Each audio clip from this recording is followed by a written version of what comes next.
Hello friends, कैसे हैं आप सब। आइए एक बार फिर से आपका मोस्ट वेलकम है बीकानेर की रसोई में। और आज मैं आपके साथ शेयर करने वाली हूँ दो बहुत ही ज़्यादा टेस्टी स्वीट की रेसिपी। एक साथ आप दो रेसिपी देखेंगे और दोनों बनानी इतनी आसान है। त्यौहार के सीज़न पे जब हम ज़्यादा बिज़ी होते हैं तब ये रेसिपी आप 10 से 20 मिनट में तैयार कर लेंगे और सबकी तारीफ़ें भी मिलने वाली हैं। तो चलिए देख लेते हैं मेरी दोनों रेसिपी मैंने कैसे तैयार की हैं। तो इसके लिए हम सबसे पहले बनाएंगे रबड़ी। रबड़ी बनाना बहुत आसान है, लेकिन अगर आप दूध से बनाते हैं तो आपको थोड़ा टाइम लगता है। पर मैंने इसको सिर्फ मावे से ही तैयार किया क्योंकि मावा मेरे पास पहले से रखा हुआ था। तो यहाँ मैंने आधा गिलास दूध लिया है और इसमें मावा डाल दिया है। अब अगर आपके पास मावा नहीं है तो आप इसमें मिल्क पाउडर भी डाल सकते हैं, अगर आपको जल्दी मतलब झटपट बनाना है। और अगर आपके पास थोड़ा टाइम है तो फिर इसमें 2 किलो के आसपास दूध पकने के लिए रख देना। वो अपने आप आधा किलो के आसपास बच जाता है। इतना आपको उसको पकाना है। लगातार चलाते रहेंगे और आपका रबड़ी तैयार हो जाएगी। बेहद आसान होती है रबड़ी बनानी, इसके लिए कुछ भी ऐसा नहीं करना पड़ता। पर यहाँ मैंने तो मावे से ही तैयार कर लिया है। और ये देखिए मैंने इसमें मावे को अच्छे से मेल्ट कर लिया और अब आप देख सकते हैं कितनी गाढ़ी हमारी रबड़ी तैयार है। अब इसमें अगर आपको कोई ड्राई फ्रूट्स डालने हैं तो बिल्कुल डाल सकते हैं, पर मैंने कुछ नहीं डाला, बिल्कुल सिंपल तरीके से बनाया है। तो अब इसमें से मैं निकाल लूँगी एक भर के कटोरी बाहर रबड़ी का। और ये जो रबड़ी है इसमें डाल लेंगे अब हम चीनी। तो चीनी टेस्ट के अनुसार डालना। तो यहाँ पे मैंने 2 से 3 चम्मच चीनी डाली थी और इसको अच्छे से मेल्ट कर लिया है। और अब इसमें ड्राई फ्रूट्स डाल सकते हो। तो ये हमारी रबड़ी तैयार हो गई है। पर मैंने इलायची ज़रूर डाली है क्योंकि इलायची का फ्लेवर बहुत अच्छा लगता है। और अब इसमें डाल लेते हैं थोड़े से केसर के धागे। केसर का जो फ्लेवर आता है बड़ा अच्छा लगता है। और इसके साथ ही मुझे रबड़ी ना थोड़ी सी जो केसरिया कलर की होती है वो ज़्यादा अच्छी लगती है, देखने में भी और खाने में भी। तो मैं इसमें थोड़ा सा फूड कलर डाल दूँगी। इस तरह से रबड़ी बनाते हैं ना, सच में बहुत टेस्टी लगती है। और ये कलर जब इसमें आ जाता है ना, केसरिया कलर, तो इसके बिना मुझे रबड़ी और चाशनी ये चीज़ें तो लगता ही नहीं है कि पूरी हो गई हैं, जब तक मैं इसमें हल्का सा कलर ना डालूं। और अब ये देखिए, ये मैंने जो रबड़ी निकाली थी 1 कटोरी के आसपास है ये। और आप देख सकते हैं कितनी गाढ़ी है ये। और अब हम इसमें डालेंगे मैदा। और अब इसमें मैंने मैदा डाल के थोड़ा-थोड़ा डाल के इसको मिक्स किया है। और इसमें जितना भी आपको रखना है क्वांटिटी अपने हिसाब से रख सकते हैं। कोई ये नहीं है कि आपको ये चीज़ इतनी लेनी है, इतनी लेनी है। अपने हिसाब से आप ले सकते हैं, क्योंकि ये आप अगर थोड़ा-सा ज़्यादा मैदा लेते हैं, कम रबड़ी डालते हैं, तो भी आपकी ये परफेक्ट बनती है। तो इसमें कोई मेज़रमेंट नहीं है। आप अपने टेस्ट के अनुसार बना सकते हैं। तो यहाँ पे देखिए मैंने इसमें मैदा डाला है और मिक्स किया है इसको। और यहाँ पे मैंने 1 कटोरी रबड़ी में 3/4 कटोरी के आसपास मैदा लगाया था। और अब ये तो बहुत गाढ़ा हो गया है क्योंकि मेरी तो रबड़ी भी काफ़ी गाढ़ी थी। तो अब हम इसमें डालेंगे दूध और दूध डालते हुए इसको मिक्स करेंगे। दूध कितना जाएगा ये भी आपकी मैदे के ऊपर निर्भर है। आपको बस कंसिस्टेंसी का ध्यान रखना है कि आपको कितनी रखनी है। अब इसमें मेरा आधा कटोरी के आसपास दूध लगा था। तो ये देखिए इसको मिक्स कर लिया। और जब हम इसमें दूध डालेंगे तो इसमें थोड़ा सा लम्स आने लगते हैं। तो यहाँ पे आपको इसको लगातार इस तरह से फेंटना है। तो आपको करीब 5 से 10 मिनट लग जाएंगी इस तरह करने में, तब आपके लम्स पूरे ख़त्म हो जाएंगे। लेकिन हमें अगर इसको झटपट बनाना है तो हम इसको डाल लेंगे मिक्सी जार में। क्योंकि मैंने आपको बताया ना, मैंने तो सिर्फ 20 मिनट में ये रबड़ी और मालपुए तैयार किए थे। तो यहाँ पे मैंने इसको डाल लिया मिक्सी जार में। और अब इसको हम फेंट लेंगे। इससे हमारी जो मिश्रण है इसमें हवा भी भर जाएगी और इसके साथ साथ ये बिल्कुल स्मूथ बन जाएगा, यानी इसमें कोई लम्स नहीं रहेगा। अब आप देख सकते हैं इसका टेक्सचर। और हमें इसको ऐसा ही रखना है। थोड़ा सा दूध और डालेंगे हम इसमें, थोड़ा सा और हमें इसको पतला करना है पेस्ट को। तो यहाँ पे आप इसको देख सकते हैं कि मिक्सी जार में कितनी जल्दी हमारा काम भी हो गया और साथ में हमारा मिश्रण भी बहुत अच्छा तैयार हो गया था। और अब इसको हम 2 मिनट रेस्ट पे छोड़ देते हैं। तब तक हम बना लेते हैं चाशनी, क्योंकि आज हम बनाएंगे चाशनी के साथ ये मालपुए। तो यहाँ पे लिया है 1 कटोरी चीनी, 1 कटोरी पानी और इसमें डाल दिए हैं 2 इलायची। मैंने ऐसे ही तोड़ के डाल दी थी। और मालपुए की चाशनी हमें गाढ़ी नहीं बनानी और ना कोई तार का ध्यान रखना है। सिर्फ जब आपकी ये चीनी मेल्ट हो जाए, उसके बाद इसमें उबाल आने लगेगा, तो आपको 2 से 3 उबाल लगाने हैं। इतने में आपकी परफेक्ट चाशनी तैयार हो जाती है। और कहने का मतलब है कि आप इसको सिर्फ चिपचिपी जो चाशनी बनती है ना, हाथों पे आप लगाएंगे उंगलियों से, तो आपको लगेगा कि कुछ हाथों में चिपक रहा है। सिर्फ इतनी बनानी है, यानी आपको पता लग जाएगा कि हमारी मीठी चाशनी तैयार है। तो इसकी चाशनी बनाना बेहद आसान होता है। जलेबी, गुलाब जामुन, मालपुआ, इन सब की चाशनी एक ही तरीके से बनती है। सिर्फ मीठा पानी कह सकते हैं आप उसको। तो ये हमने इसमें अब हम 3-4 उबाल लगाएंगे और इसको कर देंगे बंद। तो हमारी चाशनी हो गई है तैयार, बस। और अब चाशनी मुझे थोड़ी सी कलर वाली अच्छी लगती है, तो मैंने इसमें भी हल्का सा कलर डाल दिया था। ये देखिए, बस अब इसको हम रख देंगे। ये अपना ठंडी हो जाएगी जब तक हम बनाते हैं मालपुआ। तो मालपुआ बनाने के लिए मैंने कढ़ाई में डाल लिया है घी। और ये जो इस तरह की मिठाइयाँ होती हैं ना, मालपुए या ये, तो आप यकीन मानिए जो देसी घी के साथ बन के टेस्ट आता है ना, वो तो अल्टीमेट होता है, बहुत ज़्यादा टेस्टी लगता है। और बाकी आप इसे रिफाइंड में भी बना सकते हैं, या जो भी तेल आप यूज़ करते हैं उसमें बना लो। स्वाद तो आएगा, पर देसी घी के साथ ज़्यादा स्वाद आता है। और बीकानेर में तो भाई सारी मिठाइयाँ ना देसी घी में ही बनाई जाती हैं। तो यहाँ पे आदत है सबको देसी घी की मिठाइयाँ खाने की, इसलिए मैं ज़्यादातर देसी घी का इस्तेमाल करती हूँ। और अब इसमें डालेंगे हम अपने ये मालपुए। तो सबसे पहले तो आप ना एक डालना छोटा-सा, और चेक कर लेना कि आपका मिश्रण परफेक्ट है क्या। तो अगर आपका मिश्रण परफेक्ट है, फिर तो आपके सारे मालपुए बहुत अच्छे से बनेंगे भी और फूलेंगे भी। और अगर आपको लगता है कि ये फूल नहीं पा रहा, तो फिर थोड़ा-सा 2 चम्मच दूध और डाल देना अपने मिश्रण में। फिर आपका ये बहुत अच्छे से फूलेगा। अब ये देखिए कितना बढ़िया फूल चुका है ना, बिल्कुल पूरी सी बन जाती है। तो बस यानी कि हमारा मिश्रण बिल्कुल परफेक्ट है। इतना होना चाहिए कि आप इसे डालें तो वो फ्लोइंग कंसिस्टेंसी में गिरे और अपने आप फैलता चला जाए। हमें ऐसे मिश्रण की ज़रूरत होती है। और छोटे बड़े जैसे भी बनाने हैं, उसी हिसाब से आप एक स्पून या एक कटोरी ले लेना और उसी नाप से बनाना, तो आपके सारे एक साथ एक जैसे बनेंगे, बिल्कुल एक साइज़ के। मैंने तो यहाँ पे हर तरह का एक्सपेरिमेंट किया। मैंने छोटे भी बनाए, बड़े भी बनाए। तो आपको जैसा भी बनाना हो उसी हिसाब से बनाना। तो देखने में बहुत अच्छे लगते हैं जब एक जैसे होते हैं। और अब आप ये देखिए कितना अच्छा फूला है, बिल्कुल मक्कू पूरी जैसा बन के तैयार हो गया है। और अंदर इसमें जालियाँ भी आ जाती हैं। तो इस तरह से इसको जब हम शुरू में डालते हैं तो हमारा तेल गरम होता है, लेकिन उसके बाद आप उसको मीडियम कर देना। मीडियम हॉट पे आपको बनाने हैं। और यहाँ पे देख लो आप कितना बढ़िया इसका कलर आया है और अच्छे से सिक भी गया है। और हम इसी तरह से सारे मालपुए बनाएंगे। अब यहाँ पे मैंने थोड़ा सा बड़ा बनाया था, तो बड़ा भी आप बना के देख सकते हैं। और डलते ही ये देख लो आप कैसे फूल गया है साइड में से। और इसी तरह से बनेंगे और बेहद आसान होते हैं बनने, फूलते भी चले जाते हैं, बहुत अच्छे से फूलते हैं। और अंदर इसमें जालियाँ भी आ जाती हैं।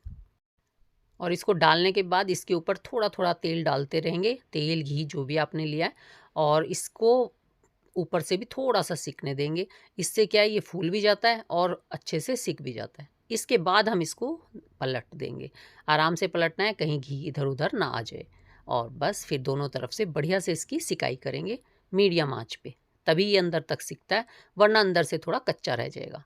और इसी तरह से मैंने अपने सारे मालपुए निकाल लिए थे।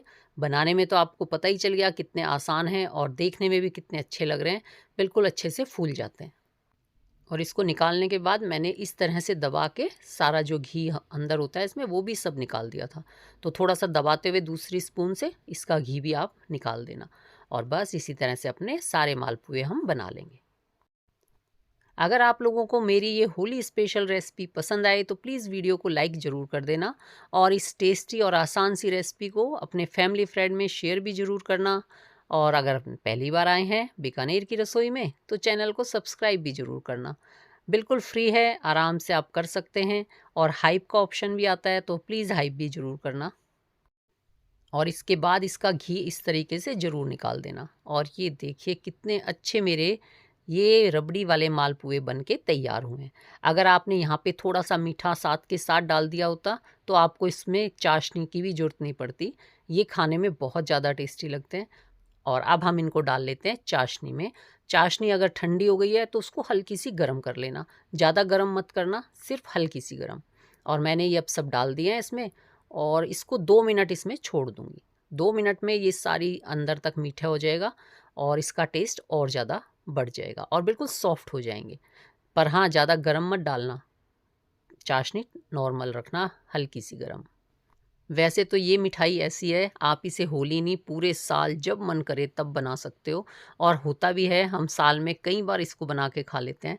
पर त्योहार के टाइम पे या होली के टाइम पे इसकी कुछ ज़्यादा ही याद आती है, तो आप लोग इसको ज़रूर बना के देखना। तो ये देखिए मेरे मालपुए सब अलग-अलग तरीके के दिख रहे हैं ना, लेकिन सारे ही बहुत टेस्टी थे। और बस अब जो बचा हुआ था वो भी मैंने चाशनी में डिप कर दिया है और ये लीजिए कितने शानदार मालपुए तैयार हुए हैं। और जब मैंने ये मालपुए बनाए तो मेरे पास रबड़ी और चाशनी दोनों ही बच गई थी। और जब हमारे पास चाशनी पड़ी हो तो बहुत सारे आइडिया आते हैं बनाने के, और साथ में मेरे पास रबड़ी भी थी। तो यहाँ मैंने फिर से एक और नए तरीके के मालपुए तैयार किए। शायद आपने अब तक ना बनाए हों तो आप उसको ज़रूर बना के देखना, क्योंकि हमें कोई भी नई चीज़ ट्राई करते हुए लगता है पता नहीं कैसी लगेगी, लेकिन यहाँ मैं आपको बोल रही हूँ आप उसे ज़रूर बनाना, बहुत ही ज़्यादा टेस्टी लगेगी। ये मालपुए तो बिल्कुल मुंह में घुल जाने वाले बन के तैयार हुए हैं, और जो नेक्स्ट मालपुए आप देखेंगे ना वो भी बिल्कुल इसी तरह से बनेंगे। तो चलिए देख लेते हैं कि दूसरे कौन से बनाए हैं मैंने, और आप लोग ज़रूर बनाना। गाजर का सीज़न आते ही गाजर का हलवा, गाजर की मिठाई और साथ में गाजर की खीर, ये सब तो आपने भी कई बार बना ली होंगी और खाई भी होंगी। पर अब की बार एक ये नई रेसिपी भी ज़रूर ट्राई करना। अगर आपने अब तक नहीं किया तो एक बार ज़रूर बनाएं, अभी अच्छी गाजर मिल रही हैं, तो इस रेसिपी को ट्राई करना तो बिल्कुल बनता है और आप लोग इसे ज़रूर बनाएं। पहली बार में आपका बिल्कुल परफेक्ट बनेगा और खाने में इतनी ज़्यादा टेस्टी लगेगी कि सब पूछेंगे ज़रूर कि आपने इसको कैसे बनाया। तो देखिए जी, मैंने इसके लिए ले ली हैं गाजर। तो यहाँ मैंने ले ली हैं 3 से 4 गाजर। इनका अच्छे से छिलका उतार के और फिर धो लिया था। इसके बाद हम इसको थोड़ा कटिंग कर लेते हैं। यहाँ बिल्कुल फाइन सी कटिंग करना, क्योंकि हमें इसको करना है ग्राइंड। और अगर आपकी अच्छी सी कटिंग होगी, थोड़ी सी पतली और छोटे छोटे पीस होंगे, तो उसको ग्राइंड करने में आसानी रहेगी। तो यहाँ पे मैंने इसको काट लिया है और अब मैं इसकी अच्छे से चॉपिंग कर लेती हूँ। तो ये देखिए बिल्कुल पतले पतली सी स्लाइस की हैं, वरना मिक्सी जार को चलने में थोड़ी सी परेशानी होती है। और यहाँ मैंने अपनी ये सारी गाजर कटिंग कर ली है और देख सकते हैं आप कि कितनी फाइन और पतली सी मैंने कटिंग की है। अब हम इसको करते हैं ग्राइंड। तो मैंने डाल लिया है इसको मिक्सी जार में, और थोड़ा बड़े वाला ही जार लेना, छोटा मत लेना। और फिर इसमें डाल देते हैं दूध। तो यहाँ 1 कटोरी दूध लिया है, पहले मैंने आधा कटोरी डाला है और इसके साथ ही इसको हम पीस लेते हैं। अब देखिए ये मैंने कर लिया है ग्राइंड, तो पर ये इतना अच्छा पेस्ट नहीं बना, अभी ये थोड़ा दरदरा सा है और थोड़ा थिक भी है। तो इसके साथ हम इसमें डाल लेते हैं इलायची। यहाँ 3-4 इलायची ली थी और इनके दाने निकाल के मैंने डाल दिए थे, ताकि इलायची भी अच्छे से पिस जाए। इसके साथ ही हमें अलग से पाउडर बनाना नहीं पड़ेगा। और अब मैंने ली है आधा कटोरी सूजी और इसके साथ ही आधा कटोरी मैदा, ये देखिए। और अब इसमें डालेंगे हम आधा कटोरी या उससे थोड़ा सा कम डाल सकते हैं आप मिल्क पाउडर। तो यहाँ मैंने आधा कटोरी मिल्क पाउडर डाला है। और अब इसमें डाल देते हैं फिर से अपना वो आधा कटोरी दूध जो बचा हुआ था। और अब इसके साथ ही इसमें डाल देंगे 3 से 4 चम्मच यानी 1/4 कटोरी चीनी। और अब इसको फिर से हम फाइन सा पेस्ट बनाएंगे। और अब देखिए आप कितना अच्छा इसका पेस्ट तैयार हो गया। बिल्कुल अच्छा पेस्ट होना चाहिए, इसमें जो गाजर है ना उसके बिल्कुल भी दाने नहीं रहने चाहिए, इतना अच्छा हमें इसको पेस्ट करना है। और अब आप देख सकते हैं कि ये कितना बढ़िया सा हमारा पेस्ट तैयार हुआ है। अब इस मिक्सी जार में थोड़ा सा दूध डाल लेती हूँ और इसको भी धो के इसमें डाल देंगे। अब हम इसको करेंगे मिक्स। और अब इसको हम मिक्स करके ढक के रख देंगे कुछ देर के लिए रेस्ट पे, जिससे सूजी भी फूल जाएगी। और इसमें जो हमने मिल्क पाउडर डाला है इससे बहुत ही अच्छा इसमें टेस्ट आएगा। और साथ में जो हमने इसमें डाली है हल्की सी चीनी, उसकी मिठास भी इसमें बहुत अच्छी लगेगी। और बस अब क्या करेंगे हमने बनाए हैं ये गाजर के मालपुए। तो इसमें गाजर का इतना अच्छा कलर तो आता नहीं है, तो इसके लिए हम थोड़ा सा डाल देंगे इसमें कलर। तो फूड कलर डाल दिया हल्का सा, बिल्कुल थोड़ा सा ही डालना है जिससे ये बिल्कुल गाजर जैसा लगे। और अब देखिए आप ये हो गया ना बिल्कुल जैसे गाजर है इसके अंदर। और हमें ऐसा ही पेस्ट बनाना है। अब हम चलिए बनाना शुरू करते हैं। तो सबसे पहले तो आप क्या करो, एक थोड़ा-सा चेक कर लो पहले कि आपका ये जो मिश्रण है ये बिल्कुल परफेक्ट है क्या? और गाजर के अगर मालपुए बना रहे हैं तो एक चीज़ का और ध्यान रखना है। अभी आप देखिए ये मैंने डाला है, ये किस तरह से फैल गया है, क्योंकि यहाँ पे गैस है तेज़। तो कभी भी गाजर के जो मालपुए बनाने हैं उसको तेज़ आँच पे नहीं बनाना हमें। वो हम सिम आँच पे या मीडियम आँच पे बनाएँगे। तो यहाँ पे मैंने पहले चेक कर लिया था, एक बिल्कुल परफेक्ट बना था। दोबारा आँच तेज़ थी तो मैंने उस पे डाला, उसी मिक्सचर को डाला है मैंने, उसमें कोई पानी नहीं डाला था, कोई दूध नहीं डाला, लेकिन वो किस तरह से फैल गया, एकदम से फैल जाता है। और अगर आप उसको सिम और मीडियम पे बनाएँगे तो बिल्कुल परफेक्ट आपके मालपुए तैयार होंगे। अब आप इसको देख सकते हैं, ये कितने अच्छे से बना है, बिल्कुल फूल गया है और जालियाँ भी आई हैं इसमें। अच्छे से जालीदार और फूला हुआ बनेगा और बिखरेगा भी नहीं। और अगर आपने तेज़ आँच की तो ये एकदम से बिखर जाता है। तो गाजर का अगर मालपुए बना रहे हैं तो ध्यान रखना कि आप आँच को गैस की सिम रखें या मीडियम रखें। और अब आप देख सकते हैं कि ये कितना अच्छा फूला था और बढ़िया सा तैयार हुआ है। अच्छे से इसकी सिकाई करना सिम आँच पे, ताकि ये अंदर तक भी सिक जाए। और अब मैंने इसको निकाल लिया है और इसी तरह से मैं अपने सारे मालपुए बनाऊंगी। और अगर आप तेज़ आंच पे बनाएंगे तो आपके मालपुए थोड़े पतले और फैले हुए बनेंगे। वैसे वो भी अच्छे लगते हैं करारे करारे तो आप वो भी ट्राई कर सकते हैं। तो यहाँ पे देखो आप कितने अच्छे मालपुए तैयार हो रहे हैं, बहुत अच्छा लगता है बनाने में। और इसके बाद इसको थोड़ा सा दबाते हुए इसका पूरा घी निकाल देना। और मैंने मालपुए घी में बनाए हैं, तो आप लोग भी अगर और ज़्यादा टेस्टी बनाना चाहते हैं तो थोड़ा घी में ही बनाना आप इनको। ज़्यादा घी नहीं लगता, लेकिन इनका टेस्ट बहुत ज़्यादा बढ़ जाता है। वैसे आप तेल घी जिसमें भी चाहें बना सकते हैं, ये खाने में बहुत ज़्यादा टेस्टी लगने वाले हैं। और आप देख सकते हैं कि सारे मालपुए कैसे पूरी की तरह फूल रहे हैं, बहुत ही अच्छे गोलगप्पे से तैयार हो जाते हैं। और इनमें मैंने थोड़ी सी चीनी और मिल्क पाउडर डाला था ना, अब आप इनको ऐसे ही खा सकते हो। इसके लिए कोई आपको चाशनी की या रबड़ी की भी ज़रूरत नहीं है। ये ऐसे भी बहुत टेस्टी और बिल्कुल सॉफ्ट, मुँह में घुल जाने वाले ऐसे तैयार होते हैं। तो मैं इसके साथ-साथ सारा घी भी निकाल देती हूँ इसका। और यहाँ देखिए थोड़ी-सी तेज़ आँच कर दी, तो अब आप देख सकते हैं ये थोड़ा-सा फैला है और साथ में ये थोड़ा पतला भी हो जाता है। अब आप इसको देख सकते हैं खुद ही बनते हुए कि ये किस तरह का बन रहा है। तो यहाँ पे थोड़ी आँच तेज़ थी और तेज़ आँच होने से ये सारा बिखर जाता है, इस तरीके से। तो बस इसको बनाते वक़्त ध्यान ज़रूर रखना कि आपको कैसे बनाना है। तो ये मेरे सारे मालपुए तैयार हो गए हैं और ये मेरे लिए और आसान हो गया बनाना। मैंने झटपट 10 मिनट में ये बना के तैयार कर लिए, क्योंकि यहाँ मुझे सिर्फ़ मालपुए बनाने थे। मेरे पास रबड़ी और चाशनी तैयार थी। तो यहाँ मैं सारे के सारे बना लेती हूँ। तो यहाँ पे अच्छे से सेंकना मीडियम और सिम आँच पे, तो बहुत ही अच्छे आपके अंदर तक सिक भी जाते हैं। और इसमें बहुत अच्छी जाली भी पड़ी थी, क्योंकि मैंने इसको अच्छे से फेंटा भी था। और ये देखिए मेरे सारे मालपुए तैयार हैं, बहुत ही अच्छे बने थे। और इसको ऐसे भी खा सकते हैं बिल्कुल बिना किसी चाशनी के।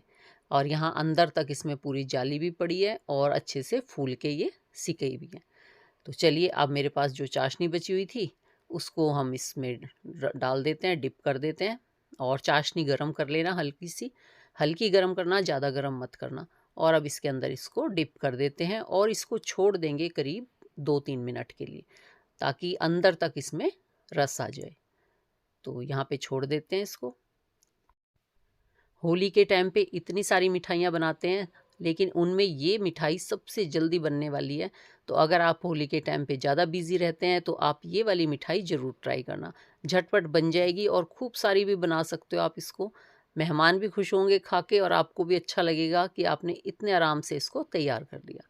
अब मैंने ये चाशनी में से सारे निकाल लिए थे और बहुत ही ज़्यादा अच्छे लग रहे थे। और मैंने तो इसके साथ रबड़ी का भी इस्तेमाल किया, क्योंकि रबड़ी वाले जो मालपुए होते हैं ना बहुत ही ज़्यादा अच्छे लगते हैं।